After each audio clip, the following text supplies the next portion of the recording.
Well, hello again, everyone. This is Erik Brown, Realtor, and I wanted to connect with you again and share with you the latest tips and trends in all things real estate. I am sitting in my office here in Beverly Hills, kind of taking in another gorgeous day here in the neighborhood, and just wanted to make a point of connecting with you on a big point that I hear about often, and that is in a tough market like we are in today, where sellers seem to be able to get whatever they want. As a buyer, how do I compete? How do I find homes that are going to be a fit for me when there seems to be not enough inventory out there? And speaking of which, depending on the market that you're in, I have been told that we are at least a couple of years behind in the amount of building that we're doing. So first and foremost, from a big macro level, we need to see more home builders and developers start to build out inventory. We have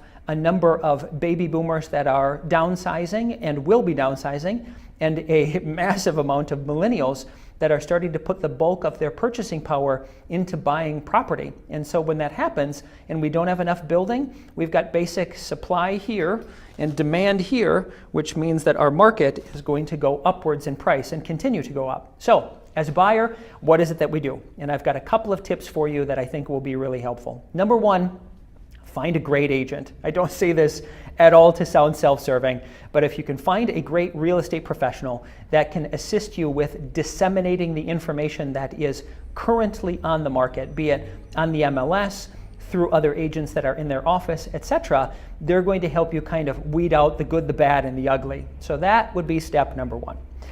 Number two is you want to try and find through that real estate professional, so I guess we could call this 1A, you want to be able to find and utilize their resources. So if you think about a real estate agent and they work with possibly both buyers and sellers, they might have a number of sellers that are looking to prep their home and get ready for sale in the next 2, 3, 4, 5 months. Now, if that happens, those properties are not yet on market, but that agent knows about those properties that may inevitably sell.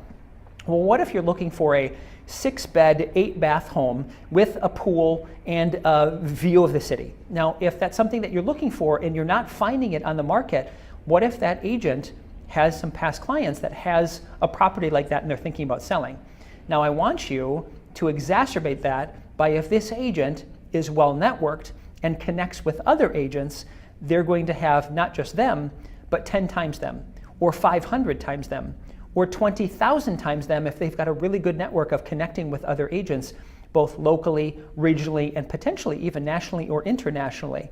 So again, 1A, connecting with your agent and utilizing their network is another great step.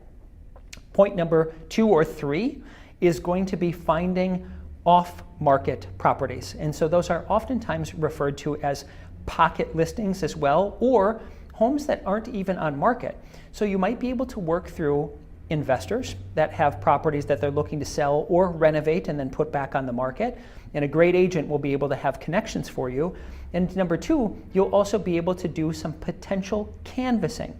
So if you know that you want to be in a certain city or neighborhood and a certain price range or style of home, a great agent is going to be able to help you do some direct campaigning or canvassing to those particular neighborhoods or styles of homes. Now, they might have a number of different tricks of the trades, between going to neighborhood associations to doing some knocking on doors, going to farmers markets, even potentially doing some direct mail campaigns. We have done a number of these different things with various levels of success, and depending on the ones that you're most comfortable with, you'll be able to find the program that is best for you. All in all, if I'm to come full circle, I would say have a plan in place.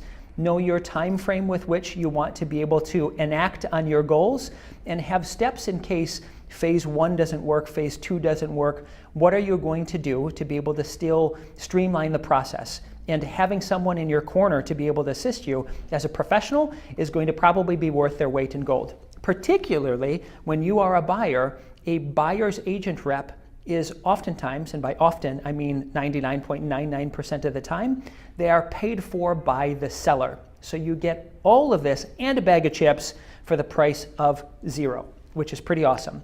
All of these tips I highlight as well in my book, 1 in a Million. So if you're interested in receiving kind of the best ideas, tips, and nuggets in all things real estate, feel free to grab a copy of this book on my website.